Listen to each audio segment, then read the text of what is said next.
of channels, di ba? Ito tinuturo sa amin, na tinuturo namin sa lahat. Ito ang life cycle ng vlogging. Papakita ko yung life cycle. Ganito life cycle niya. Pag ganyan. Sa umpisa, excited ka, tumataas, happy. Lahat ganun. Kung tumataas ha, pag di tumaas, wala. Tapos, pag umakyat ka, may time plateau. Mapapansin mo yan. May ilang years, parang steady lang. O, nandun ka nun, mataas ka, steady.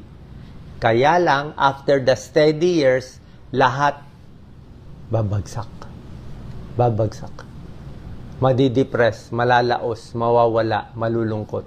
So, ang serious dyan, yung mental health problem, bago ka bumagsak ng abruptly, gawin mo na lang medyo suwabe yung bagsak. Suwabe mo lang yung bagsak. Kaya yung mga naiinggit, sasabihin, ganyan, madali, mahirap po eh. Pwede nyo i-try, kaya